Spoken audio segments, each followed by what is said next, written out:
Hello everyone, it's Old Guardian here. In this Warcraft Rumble dungeon guide, I'm going to take a look at Deadmines on an Undead week with no talents whatsoever.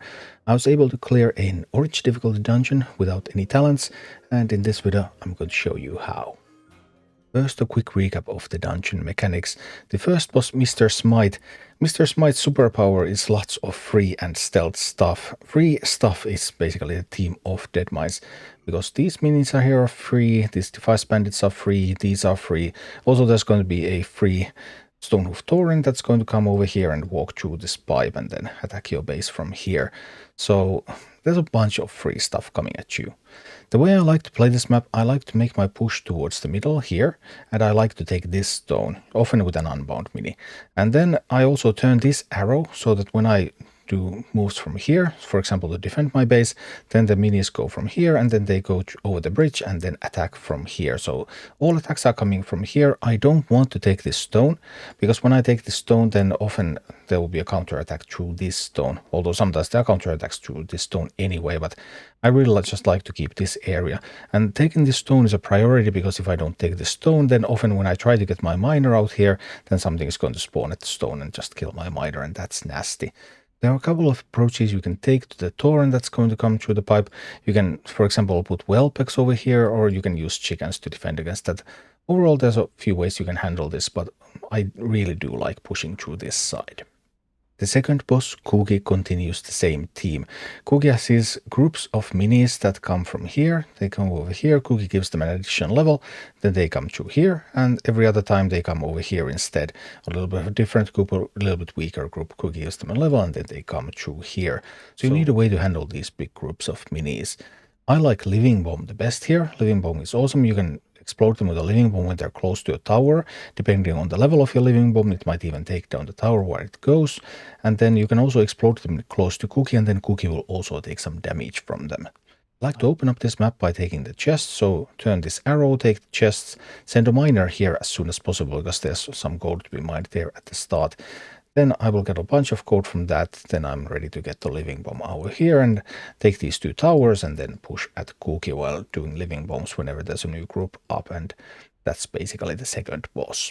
The third boss, Sneed, has his own take on what it means to get free minis, because there's these two platforms, and when they're sparkling like this, then the next mini that's going to step on either of these platforms is going to be destroyed, and 5 copies of it are going to come down from here. So Sneed also has stuff like Molten Giants, for example, in his deck. So if a Molten Giant gets copied, then there's going to be a bunch of Molten Giants over here. But you can mitigate that, because if you get some ranged minis on this bridge, then they shoot down on whatever spawns, and that can actually kill even Molten Giants. In general, I like to take this tower first, and then move over to this tower, and then attack Sneed from here. Although it's also possible to take this tower first, and then attack through the middle. And sometimes I try to also use that strategy, especially when I have some really important minis that I can't afford to get copied. Then I'm just not giving so many chances for the copiers to do it, and then the army can attack from here. But unless you're running something like Armored Abominations, then typically you would want to take both towers and then push at Sneed after that. Sneed is also quite vulnerable to unbound minis, so something like Whelp Eggs plus Quillbore can also deal a bunch of damage to Sneed. So if you can stabilize, which usually means taking at least this tower, then also unbounds can be a viable strategy against this boss. This is my no talents army for Deadmines. I'm using Skeleton Party, Abomination, Bat Rider, Living Bomb, Angry Chickens, and Safe Pilot. And why these options instead of anything else? Well, Abomination is the strongest big tank. When I have talents available, I use that in combination with Earthshield Shaman. So Earthshield Shaman can give Abomination armored, and then Abomination is just going to, well, go through anything. But even without that armored trait, Abomination is still the best tank. I also tried to do Footmen, and they're fine for the first 2 maps, but they kind of fail in the third against the Ogre Mages. So Abomination as a big tank. I also tried without a big tank, using like Ghoul here, for example, but I wasn't happy with those results either, so I just prefer this one. Then for second map for Kuki, for those groups, then Living Bomb. Without talents, Living Bomb is just by far the superior option. Because if you think about your other options, you have like Flameburst Whelpex, well, you need Flameburst talent for that. Then you have Safe Pilot. Without talent, it also doesn't deal that much damage. And then you have Blizzard, and Blizzard deals like 1/4 of the damage of a Living Bomb. So none of those are that great options. That means that Living Bomb, in order to handle Cookie, is pretty much needed. Chickens don't really need a talent. Chickens are still powerful DPS, especially for the first map, because they handle the Tauren, they handle the Prowlers, and when you don't have Flameburst talent for your Whelpex, then chickens become an even more attractive option, because without that Flameburst talent, the Whelpex they give you more time to fight against the Tauren, and chickens just become so far superior. Then you need some unbounds because you need to have something that you can drop on the platforms. Here I'm using Safe Pilot and I'm using Skeleton Party because nothing else in this army shoots air. And there are some aerial targets because there are Bat Riders in the third map, there are Griffin Riders in the second map. So now I have a couple of minis that can handle those, which are also unbound minis and just give me flexibility. And then I have Bat Rider. I just need something pretty cheap because the army is quite expensive. And then something pretty cheap, preferably having area of effect damage, because there's plenty of uses for area of effect damage, including in the third map. If something gets copied, well, area of effect damage on that is great. Well, there's lots of swarms around. Also, once you Living Bomb the groups in Cookie, then there's going to be some melee units remaining and Bat Rider can handle those. So just beautiful synergies there. So that's how this army came together. And I think this is the strongest that I can build it if I go in with no talents whatsoever. And this is what it all looks like in action. Okay, Sylvanas no talents run orange difficulty. Let's go. Here, my usual strategy, I want to take that stone and then I need to defend against the push. This time the push is coming from the left, sometimes it comes from the right. Anyway, I spend an Abomination there, but now my Abomination doesn't even have the poison talent, so Abomination DPS is very low. Abomination is mostly here to tank and then to hook all the ranged minis closer, but Abomination will need some DPS to help it. So here my Abomination is going. Well, the bear unfortunately counts as ranged DPS because the bear is also part of the Mountaineer unit. Here I'm trying to support the Abomination by giving it some DPS friends, and then unfortunately, yeah, that execute really hurt. But be that as it may, everything is still fine. I have not lost too much. I'm trying to protect my miner so that those Defice Bandits will not kill the miner, and I also get access to the chickens. Chickens are so good against the Taurens. Chickens are incredibly good against the Prowlers. So chickens are just coming in now, and now Abomination is out there help chickens against those Murlocs, and here we go. And other push is going, and we have a miner going. I'm just looking reasonably good. Trying to get a Bat Rider in there once the troll is focused on the chickens, but sadly that wasn't quite enough. Then I'm also trying to get a little bit of Safe Pilot, trying to get rid of those Spiderlings and the Mountaineer. Safe Pilot not enough to kill the Mountaineer, but it did get rid of the Spiderlings at least, so that will already help mitigate some of the damage from the Abomination. Chicken defense, Abomination attack. We're slowly building this up. There's quite a big assault coming from the left, so now I need to think about how do I want to handle that. Probably need to spend an Abomination there, and the Abomination is just going to start working on those Murlocs. Then I have the Bat Rider as well, dealing some damage. I've also been able to mine quite effectively in the middle. Safe Pilot protecting my miner once again.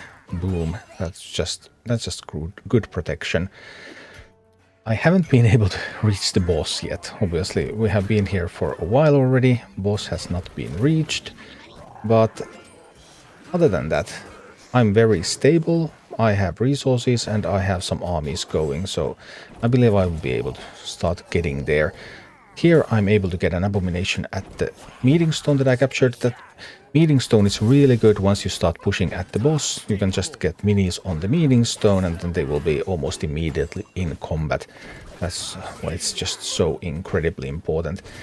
Here also Bat Rider doing a spectacular job. Now double Bat Riders doing a lot of damage on the boss. And then we have double Abominations doing some tanking. There is a Tauren arriving, but at this point I believe I probably just will want to go for an attack on the boss instead of defending. I do end up defending actually.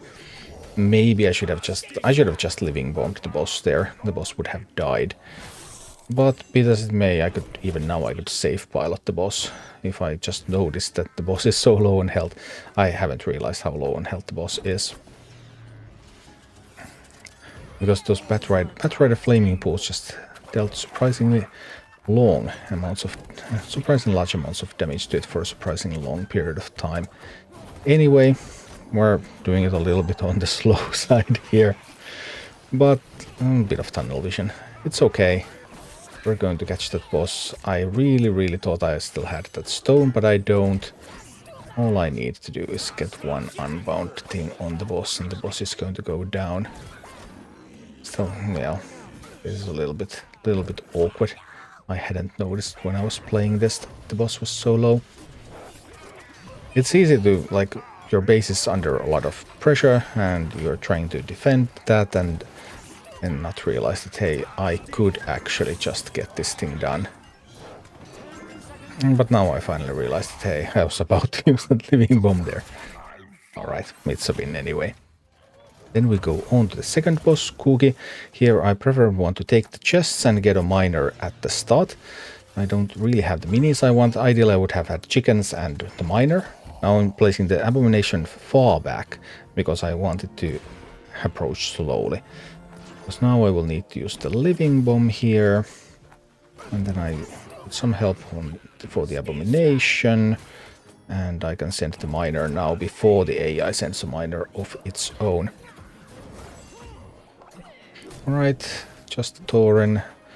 Now this is looking pretty good. We have the abomination Batrider duo team going in. And then we also have some chickens, but the chickens were destroyed by chain lightning. But I have more unbounds where that came from. I also had the skeleton party. So skeleton party together with the abomination should be able to handle that one quite easily, and I can start living bombing. Boom, also dealing some damage to Cookie. And now again I don't have the chickens available right now, so I use a substitute, in this case the safe pilot, to grab the chests for me. And I'm ready to start another push to get the leftmost tower. And here we go, push against the leftmost tower coming in. Alright, get the Batrider out there.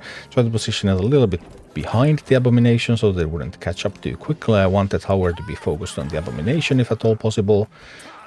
And then I wait for that another chain lightning killing my chickens, but it's fine. We have plenty of stuff here. We have a good assault going in at the tower. Sadly, I allowed them to mine. That was not great, but there is a living bomb. Boom, some damage to Cookie again, and my push is meeting that army right there. So everything's looking pretty good. Now, if I could only get the chickens this time, I managed to get the right rhythm finally. It's often difficult to get the right rhythm. Sometimes you have a hand that isn't just a perfect fit, and then you keep playing your minis and they're never quite at the right time. But now I managed to get the right rhythm, get the chickens in, get the chickens to start attacking. Hopefully the abomination will tank a little bit, but it tanked only a little bit here. Checking whether there's any gold to be mined anywhere and getting ready to do a living bomb. Here we go with the bomb. Boom. Those go down. Cookie's really damaged. My base is completely undamaged. Everything's looking really good. Here we also get the rhythm again with the chickens. Get some gold from there. I like to send attacks from the middle, because then I can control which side the attack goes in. And now I know that the last squad from Cookie was on the right side, so I want my attack to go in from the right side so that they don't just bump into the upcoming squad and just end up getting killed all of a sudden there. And here comes the squad, and I am ready to get a living bomb in there, and here comes the living bomb, and boom, Cookie is going to go down to that living bomb, and yep, that's Cookie. Only Sneed remains. And then it's Sneed time, and here I really want to take that left tower at the start. I have an abomination in my opening hand, that's great. I would also want to have a miner so that I could start mining immediately. That one is not coming yet. Safe pilot doing some spectacular work over there. We can get some We can get some stuff going. Ogre Mage is going to hurt, but I do get the Miner in. Here the Batrider, so none of those sappers will reach my base. Okay, they have a Batrider as well. I don't have a lot of answers to Batrider. I'm even considering here to play Sylvanas to counter the Batrider. But ultimately I decide that it's going to be enough to get another Abomination in there to keep my assault going and then just safe pilot the Batrider away. Unfortunately, that means that the Molten Giant is going to get copied, but I'm ready. I have one Batrider on top of it, and I'm also dropping the Skeleton Party on the bridge, because from the bridge they can start shooting at those Molten Giants. I have an Abomination tanking them, and I'm also sending in chickens, so I'm extremely well prepared for a bunch of Molten Giants, even though it was unfortunate that Molten Giants came and then a bunch of Tauren came after them. But I'm not too intimidated, because I have an excellent team here against them. Double Batriders, Skeleton Party, tanks, I have just everything, and look at that. The double Molten Giant and Molten Giant Tauren push was just defeated there. Bridge control is so incredibly important here.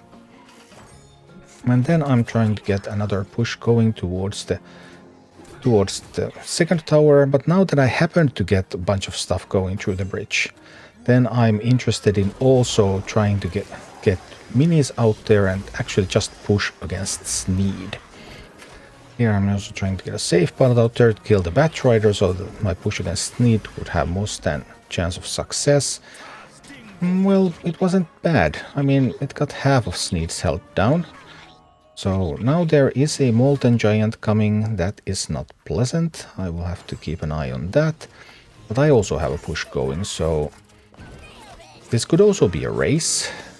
And now that the Molten Giant is going to get copied, I'm thinking that, hey, this is actually just going to be a race. But it wasn't the Molten Giant that got copied. Actually, one of my Batriders ended up on the platform just before the Molten Giant, and Batrider got copied. But I'm still thinking that this might actually be a race kind of situation. Sneed is quite low and I have a pretty good push going, so why don't I just attack? My base is still at full health, so I have tools to defend, but I also have some tools that I can use to attack. And those tools are exactly sufficient, and it's a victory. Thank you for watching. Click like and subscribe if you enjoyed this, and a special thanks to all of my Patreon supporters, YouTube members and Twitch subscribers who make all of these videos possible.